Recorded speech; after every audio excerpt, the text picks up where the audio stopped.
Hello and welcome to the Witness History podcast from the BBC World Service. I'm Rachel Naylor. Today I'm taking you back to when a plane hit a flock of geese and crash landed on the Hudson River in New York City. American salesman Dave Sanderson was the last passenger on board. Hi Dave, thanks for joining us today. Good morning, Rachel. How are you doing today? Yeah, good, thank you. So let's take you back to the 15th of January 2009. So tell me why you were on the US Airways Flight 1549 to Charlotte that day. Well, Rachel, thank you for asking, because candidly, I was not supposed to be on that plane that day. I was scheduled to be on the 5 o'clock flight because I was working in a distribution center in Brooklyn, New York that morning in my job. And normally I would always schedule the last flight out because you never know how the day's going to go when you're in a business situation. So I was not supposed to be on that plane. But when we got done at 10 o'clock that morning, because we started our day right about 5 a.m., I was like, wow, I get to go home early. So I called our travel agent to work with her, and she put me on flight 1549. And I understand it was a little bit delayed that day, but then it was cleared for takeoff that afternoon, 3:24 p.m. from LaGuardia. So do you remember getting on board? What did you do when you got on? Most definitely. Since I had status with US Airways, I flew so much, I was a chairman, so I got to be one of the first people to board the plane that day. So, I just went back to my seat and did exactly what I did every single time and did not pay attention. I didn't read the brochure, didn't know where the exits were, did not listen to the flight attendant. So I thought it was just another normal flight, and put my head into my magazine. So, like usual, it's like, no big incident. We take off, everything is good. But as we know now, about 60 seconds into the flight, then all of a sudden things started changing pretty quickly and dramatically. And that's when all of our lives started to change and evolve very quick. So I think, as I understand it, within 3 minutes of takeoff, there was a loud bang. So what did you think when you heard that? So when I heard the explosion, I was in seat 15A, that's 4 rows behind the left wing. And I never heard a sound like that on a plane. So I just looked out the window. I saw fire coming out from underneath the left wing.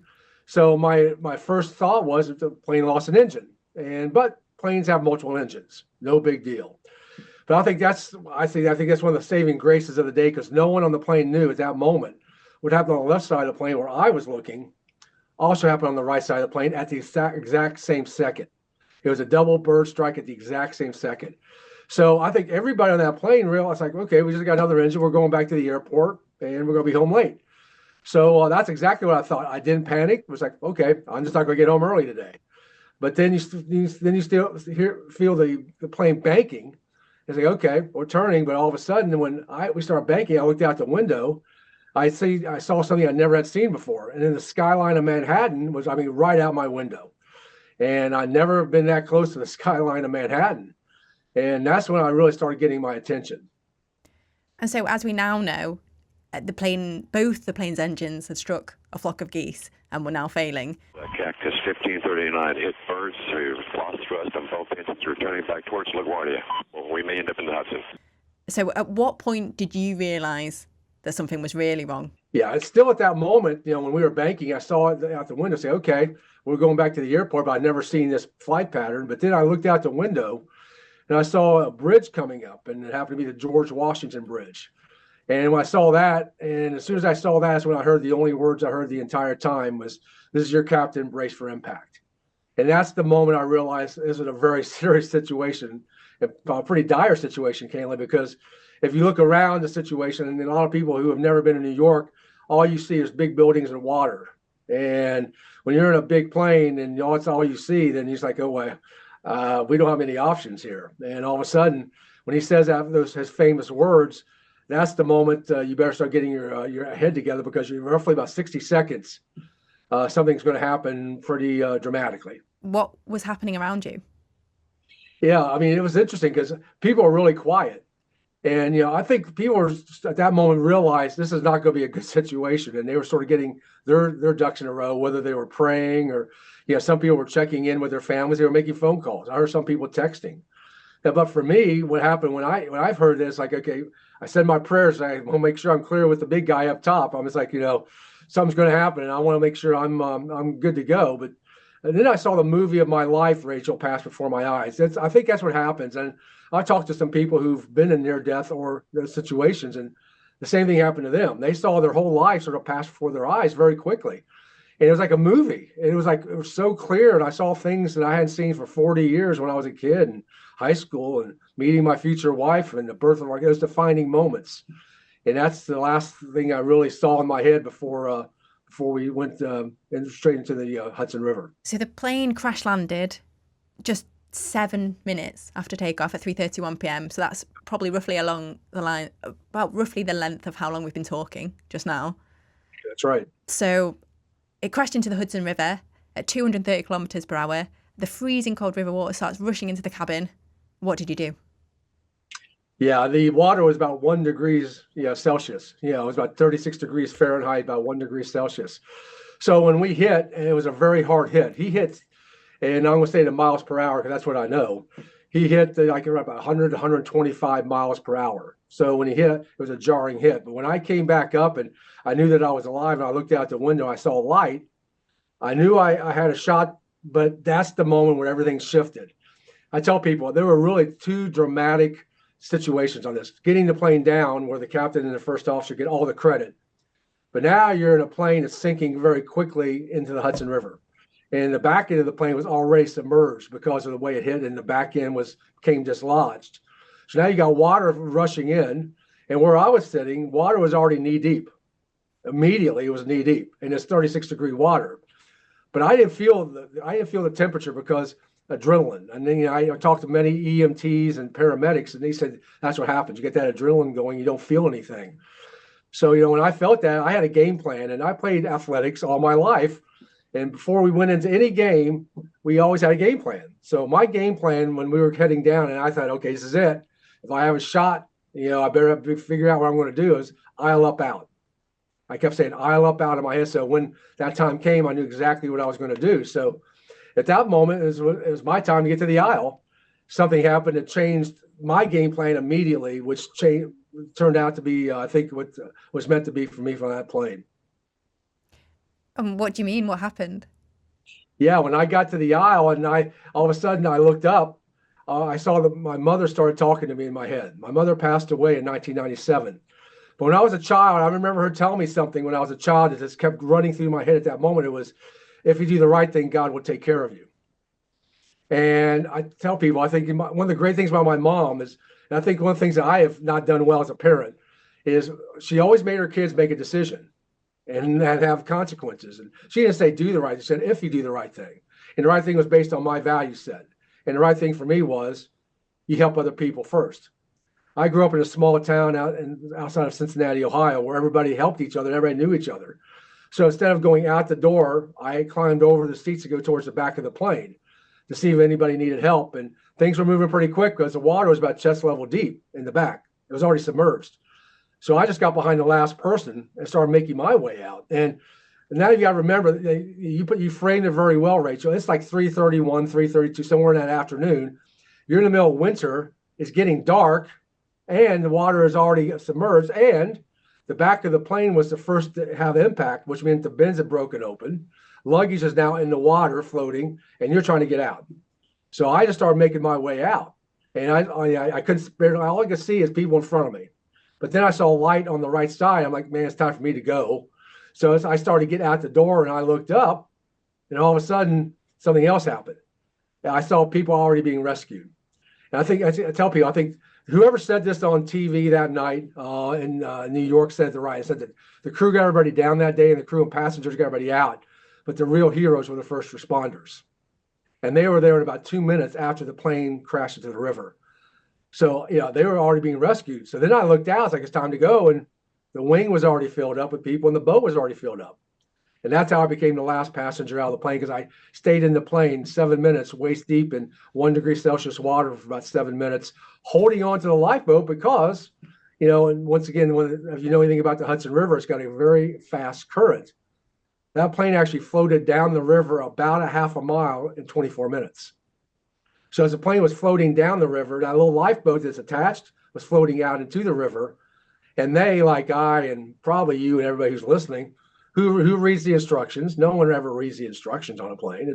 But the lifeboat was actually tethered to the plane. But they didn't know that. So they kept yelling at me, hold on, hold on. And there's a picture on Good Morning America. And that's how I found out that I was the last passenger out. I was on Good Morning America, and they flashed this picture up of me holding onto the lifeboat, waist deep in 36-degree water, 1 degree Celsius. So like you said, thankfully, lots of boats came to the scene very quickly. So how were you rescued? Yeah. Yeah, I wasn't, like I said, I was in the plane for 7 minutes. I was holding on the lifeboat, and there were a lot of things going on. And the term that I used that night on CBS News was, it was controlled chaos, where no one's losing their heads, but things are happening so quickly. But what happened about 6 or 7 minutes into this, and I'm holding on, I felt the plane shift. And what I found out later is one of the boats that was part of the rescue, which was a tugboat, which is a big boat that, of course, pulls boats in and out. As he was backing out, he hit the front of the plane. When he hit the plane, it shook the plane. When it shook the plane, Rachel, that was the first time I felt water, because I felt that water going up my backside because the water is sloshing. And I knew at that moment, this thing's going down. First thing I thought about was Titanic. I said Titanic in my head because all I could do is relate to what happened in that boat when that thing tipped up. It sucked everything in it. And here I am, it's myself and the captain. We're in the plane. If that thing goes down, we're stuck in a plane. So that's when I always thank my mom and dad for making sure I knew how to swim, because that's when I had to jump into the Hudson River after being 7 minutes in that water, swim for my life, which was the longest 15-meter swim of my life. And where did you swim to? So I swam, I just went right up the wing. So I had something on my right so I could at least see something. And when I got to, the ferry was at the end lifting people up at the end of the wing. So I got to the end, and now I'm holding on to the ladder and holding on to onto the wing with both hands and bobbing up and down. And they're yelling, climb, climb, climb. And I yelled up, I can't. And then all of a sudden, I heard my mom again, because my mom's word that she hated most of life was the word can't. When we grew up in our house, if you said that word, my mother would rebuke you. She would really come down because she didn't believe there's ever a word called can't. So I got my left arm up, felt somebody grab it, got the right arm up, felt somebody grab it. To this day, I do not know who these two gentlemen are, but they pulled me on one of those ferries. I've been in the water, fully clothed, and they pulled me on the ferry and threw me over the side. And now I'm sliding on ice because, you got to remember, this is there was 11-degree air temperature Fahrenheit that day. So it was very cold in addition to wet. So there was ice. And I'm sliding on the ice on the ferry, and someone's yelling at me to get up. And I got up. And then, Rachel, I thought I made it. It's like, okay, man, I made it. But that was my moment. I tell people that was the moment I actually was the most concerned. Because what paramedics say is you can go. And you may have seen some of these films, and I spoke in Oregon a couple of years ago, and they had the wildfires going on. And you see the firefighters, right? And they're fighting through this. And when they're done, they had nothing left because all their adrenaline had gone. And that's what happened to me. And I was so cold, I could barely breathe. And that's the moment I thought, I'm not going to make it now. I'm going to get out, but I'm going to die because I can't breathe. But fortunately, someone had an iPhone and put it up to my face, and I gave them my phone number, and I got at least a message out to my family that I'd been in a plane crash. At least they knew they could hear my voice one more time in case something happened. Do you remember what you said? I said, "This is your father. I've been in a plane crash." That's all I could get out.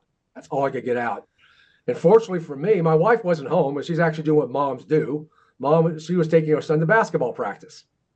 So my daughter, who was a junior in high school at that point, got the message, turned the TV on, saw all this going on, and that's how my family found out that I've been in a plane crash, but they didn't know anything else because that's all I could get out. And now I'm on the ferry. I'm by myself. I'm ice cold.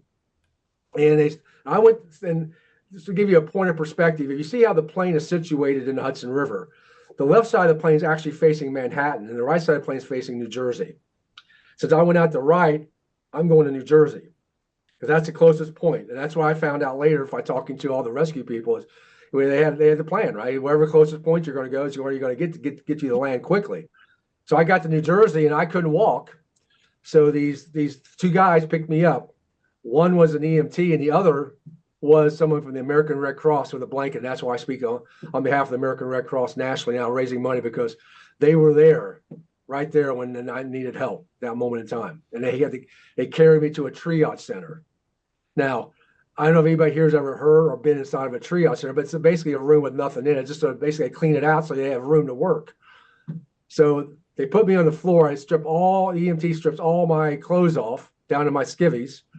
And Heather, her name was Heather. I met Heather several times. She goes, "I'll be right back." And now I'm on the floor basically naked. I don't know what's going on. I look over to my left and there was a guy sort of like me, but I look over to my right and there was a girl with no clothes on. They were like looking at each other. It's like, no one's talking, right? Like, we're all naked, but no one's talking. It's like no one knows what's going on, but it was a very weird feeling. And then Heather came back about a minute or so later, said, I got to take your blood pressure. And my blood pressure was 190 over 120. And she goes, you got to go stat. And the only thing I can remember from stat is on TV. When they said stat, they're going to take you someplace. Because she said, you could have a heart attack or stroke. You got to go. And that's the moment when things start speeding up in my life. So you were one of 24 passengers taken to hospital that day, and you were treated for hypothermia. But incredibly, all 155 people on board that day survived thanks to the quick response of the boats in the river and the actions of the pilot. So the next morning, how did you get home to Charlotte in North Carolina? Well, here's the inside story. The hospital, my nurses and my doctor at the hospital did not want me to go home. My blood pressure was still out of control. But I just did a couple of TV shows for the Good Morning America and the early show with Fox and Friends. I was doing these shows with the other gentleman who was in the hospital with me, who actually fractured his sternum. And we were the only two people left in the hospital. That's why I tell people it's amazing. 148 passengers went home that night, and 2 of us stayed in the hospital. But we were in the hospital, and I just want to go home. Now I'm like, I've got to get out of here, man. My mind's freaking out. And the lady from U.S. Airways, who was my liaison, my person, each one of us got our own person, told me there's no way I can get you there. You're over in New Jersey. You got to go out of LaGuardia. The next plane leaves at 10. I can't get you there. But the evening before, Rachel, what happened was it took them 5 hours to warm my body up. But during that 5 hours, I met the governor of New Jersey and head of Port Authority and the New Jersey State Police, New York State Police, the FBI, and Homeland Security. All these people wanted to talk to me because they wanted to know, was this a terrorist attack? Because you have a plane going towards a bridge and or New York, someone's got to answer some questions. And since Barry and I are the only ones that are available, they ask us these questions. So they all left their cars and said, call us if you need anything. So I just cashed in. I said, I'm a salesperson, right? I said, I keep all these cards. I'm like, I'm going to cash in right now. And I gave Doreen, who was my liaison at U.S. Airways, I said, call this guy. He was actually the head of New Jersey Homeland Security. Gave him the card. She goes, you want me to call? I said, call him, just see if he can help us. And he was able to help us. And the guy, he and the guy from Port Authority sent a limo to pick me up. And in 16 minutes, we went from New Jersey to LaGuardia. And I tell people, if you ever have a chance to take a police escort through Manhattan, you take it. Because you cannot get from New Jersey to New York that quickly, on a normal day. But fortunately, we cashed in and had someone give us a police escort, which got us there in time to get on a plane to come back. And that was quite an emotional experience likewise. Yeah, I can imagine. I mean, there's got to be some perks though, hasn't there? There were. I tell people there were perks. I mean, I'm not going to deny it. My wife still calls me a travel snob because I get perks. But I said, you go through a plane crash, you'll get some perks too. And so, but yeah, so I definitely was taken care of, well taken care of. And how did you feel about getting back on a plane? Well, the next day I was just being told what to do. So I mean, in your mind is racing, right? I mean, you've survived and you just get out of hypothermia, and now you're just doing what people are telling you to do. But what happened to me is when I got back to home in Charlotte, I didn't even know if my company knew that I'd been in a plane crash because no one called me or my wife. So when I was coming home, 2 of my daughters and I stopped by our office because I wanted to let them know that I was alive. And my manager's first response was, "You're going to Michigan next week, right?" It wasn't, "Can we take care of you? What do you need?" You're going to Michigan. And I told them that I would. And it's probably the best thing that I did because I think you got to get back on a plane. Some people still haven't got back on a plane yet. Has it changed your approach to flying in any way? Like, I remember you said at the beginning, you got on board, you weren't paying attention to the safety talk.